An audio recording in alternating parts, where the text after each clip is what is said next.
Hey everyone. Today I bought a Mighty MV8000 uh, vacuum pump thing to bleed out my clutch system. So we're going to see how that works here after a little while. I'm gonna get some grub and then go do some work. I put new master cylinder, new slave cylinder, and new stainless steel bypass line on the Miata last night, and I don't have any help with bleeding the system, so I'm gonna have to do it myself. I watched a few videos on the interwebs to see how to go about doing that, and we're gonna bleed the system. Alright, we're back here with Beatrice, and I bought a like I said, I bought a Mityvac MV8000 from O'Reilly's. It was $52 and some change, or somewhere around in there.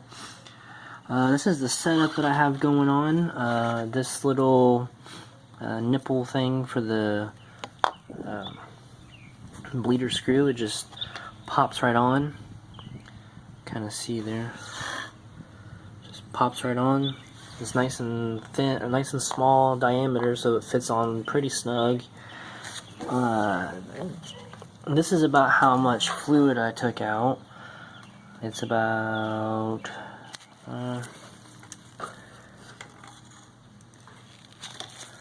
I'd say my brake master clutch master cylinder was completely full, and I took out 1.5 ounces of fluid, and I pretty much actually sucked out all the fluid. I got lucky.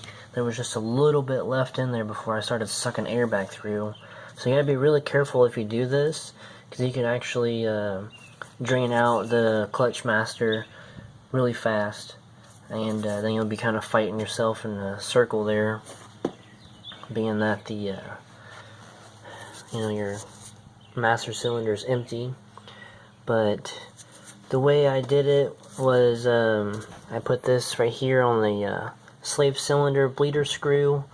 I just reached in there and just barely cracked the bleeder screw loose as I was pumping a lot. I was keeping the vacuum up to about 15 inches, and I was cycling on and off, open and closed with the bleeder screw to keep the vacuum built up, and eventually it started sucking out all the air from the system, and there was actually quite a bit of air in there, and then it pulled out all that nasty fluid. You can see it looks like beer, which is hella gross. And now I got new fluid put in, and it's nice and crystal clear. I use .4 because that's what I bought. And since the exhaust is right here next to the master cylinders, I went ahead and got a higher temperature rating.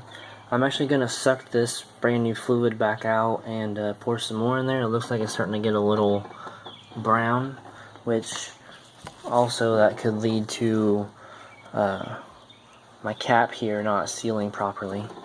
So I probably should have replaced this whenever I replaced all my brake components this winter, but I didn't feel like going through the trouble of undoing all of this and redoing it. So my mistake, and yeah, so I should have just done it all at one time, but the might be kind of difficult to see, but there we go. There's the bleeder screw and the stainless steel line. I do notice with the engine off that the clutch pedal is really firm and has even pressure the whole way through, so it'll be kind of interesting to get used to driving with the clutch like that, since I've been driving for 2 years with the clutch being kind of weird, and I'm hoping that it helps shift the transmission a little bit better. But being that I've been driving on 2 years with a goofy system, and previous owner for however long with the goofy system as well. I don't know if the transmission's in a really all that healthy of a state, so might be pretty soon before we get to put a new transmission in, but hopefully by then I'll have enough money saved up and actually be able to buy a 6-speed, which they're like $500, $600, $700, so we will get there one day. But other than that, it's pretty self-explanatory. I mean, you just put your shit together and stick it on and pump it away and open and close the bleeder screw to get your fluid to come out. So this wasn't really a how-to video. I didn't want to sit here and run up a 10-minute video on how-to. I just wanted to show you guys what the fluid looked like and a new toy that I bought that I probably won't use very often, but you know, we'll go with that for now.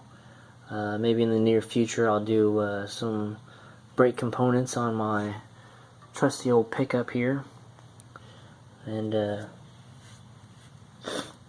have another video to go off of this one, or to go with this one as well. I have kind of a following / how-to video on how to put these components in, and we'll see you on the next one, I guess. If you guys have any